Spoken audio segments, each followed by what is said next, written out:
Misteri kemah terlarang di Gunung Slamet.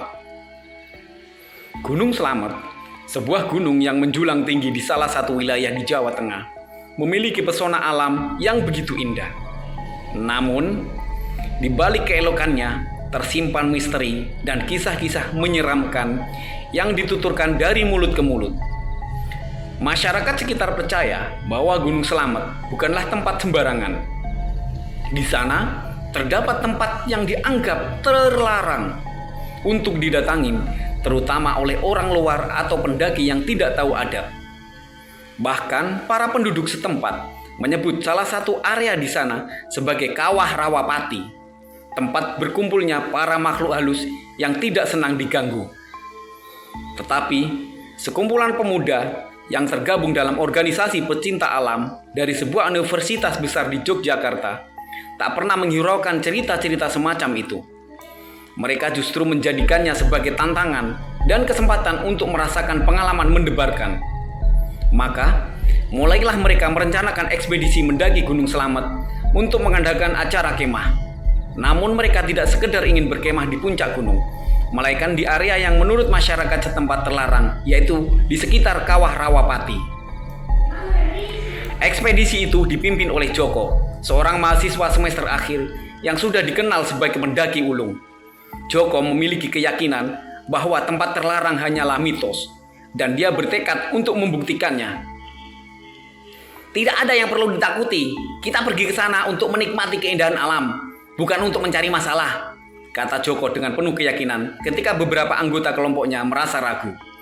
Namun, dia tidak tahu bahwa keputusan itu akan mengantarkan mereka semua pada malam-malam yang penuh teror.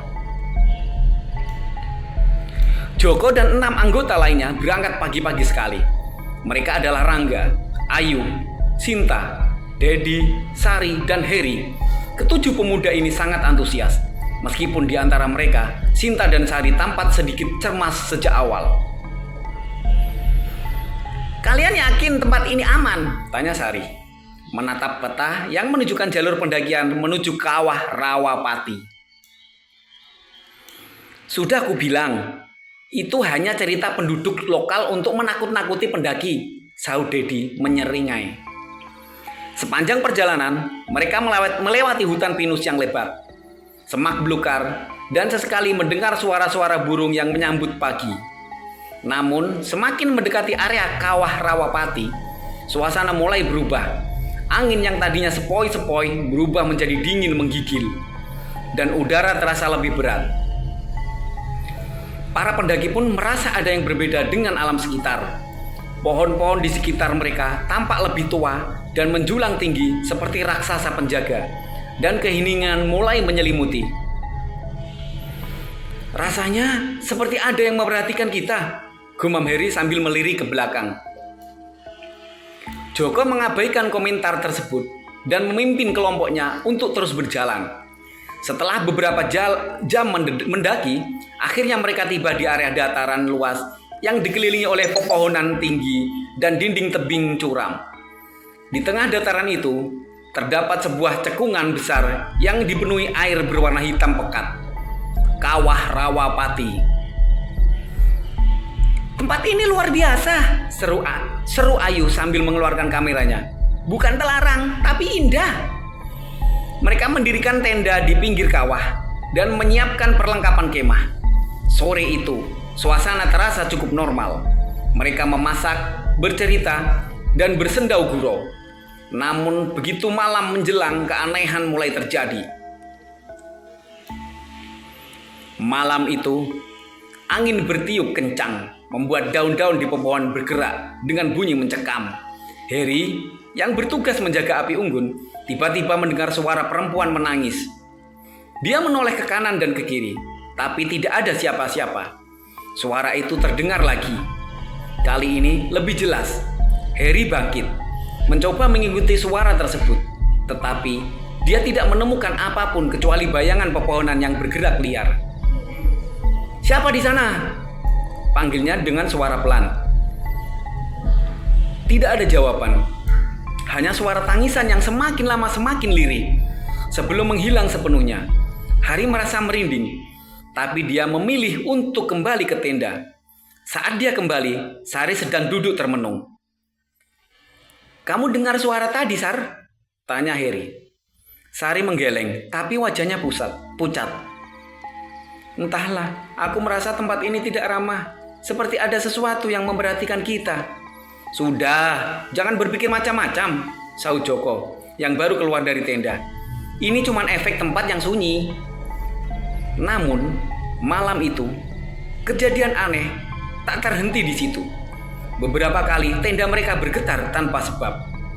Ayu yang tidur di tenda paling pinggir mendengar bisikan-bisikan aneh di telinganya yang memanggil namanya berulang-ulang. Dia berpikir itu ulah iseng Rangga atau Dedi, tapi saat dilihat mereka berdua sedang tertidur lelap. Suasana semakin mencekam. Saat itu, tanpa sebab, api unggun yang sudah nyaris padam menyala kembali dengan nyala besar, membuat semua orang terbangun. "Ini apa-apaan?" seru Dedi panik. "Pasti ada yang menaruh kayu bakar lagi," ucap Joko mencoba menenangkan diri. Meskipun dia tahu tak seorang pun dari mereka yang bangun untuk menambah kayu. Harry yang sudah semakin ketakutan merasa firasatnya sejak awal benar. "Kita tidak seharusnya ada di sini." Namun Joko menolak untuk menyerah pada ketakutan. "Jangan paranoid, kita baru saja kemah 1 malam dan kalian sudah ketakutan." Akhirnya mereka memutuskan untuk tidur lagi. Berusaha mengabaikan keganjilan yang terjadi, namun itulah awal dari malapetaka besar yang menanti mereka. Keesokan paginya, mereka bangun dengan perasaan lelah. Sinta tidak berhenti mengeluh tentang mimpi buruk yang dialami semalam. "Aku bermimpi, kita semua terjebak di sini. Ada makhluk besar yang mencoba menyeret kita ke dalam kawah," katanya dengan suara gemetar. Sari juga tampak pucat dan lebih pendiam dari biasanya. "Aku juga mimpi yang aneh. Ada sosok perempuan berambut panjang yang berdiri di samping tendaku, hanya menatap tanpa berkata-kata." Meskipun merasa tidak nyaman, Joko tetap memutuskan untuk melanjutkan kemah. Mereka menghabiskan hari dengan menjelajahi sekitar kawah, mengambil foto-foto, dan mencoba bersantai. Tapi setiap kali mereka tertawa atau bersendau gurau, selalu ada perasaan bahwa sesuatu di dalam hutan itu sedang mengamati mereka. Menjelang sore, Dedi memutuskan untuk mengambil air di kawah. Ketika dia menunduk untuk mencelupkan botol, dia melihat bayangan wajahnya di permukaan air. Tapi bayangan itu tersenyum lebar. Padahal Dedi tidak tersenyum sama sekali. Dengan cepat dia mundur, terkejut dan kehilangan keseimbangan. "Ada yang salah dengan air ini," teriaknya. Semua orang berkumpul di sekitarnya. Dan saat mereka melihat ke air, bayangan wajah mereka juga muncul dengan ekspresi yang tidak sesuai. Ayu yang melihatnya langsung pingsan. "Kita harus pergi dari sini," desak Rangga. "Ini bukan tempat biasa." Namun Joko menolak. "Kita tidak bisa meninggalkan Ayu dalam kondisi begini. Kita akan menunggu dia sadar, lalu memutuskan apakah kita tetap bertahan atau turun." Tapi malam itu segalanya berubah menjadi horor yang tak terkendali. Tengah malam, ketika semua terlelap, tiba-tiba terdengar suara jeritan yang mengerikan dari tenda Sari. Semua orang terbangun, dan saat mereka berlari ke tenda Sari, mereka melihat sesuatu yang menakutkan. Sari berdiri di tengah tenda, dengan wajah menghadap ke atas, matanya terbelalak lebar. Tapi yang lebih mengerikan adalah suaranya. Dia tertawa menangis dan berteriak dalam bahasa yang tidak mereka mengerti.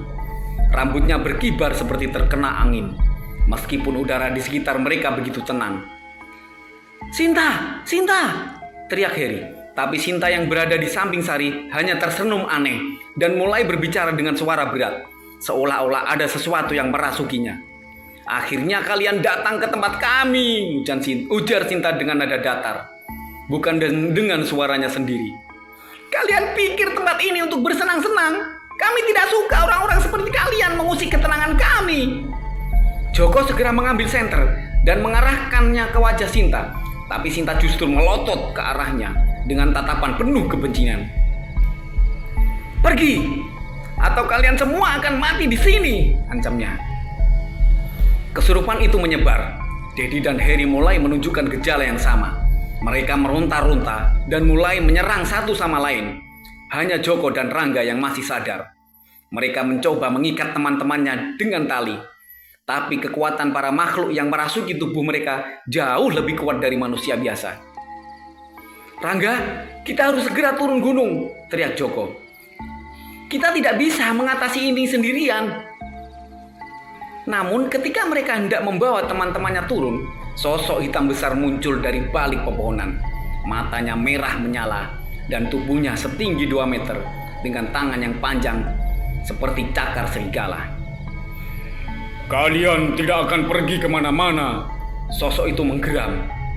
Joko mencoba membaca doa yang diingatnya, tapi makhluk itu hanya tertawa mengejek.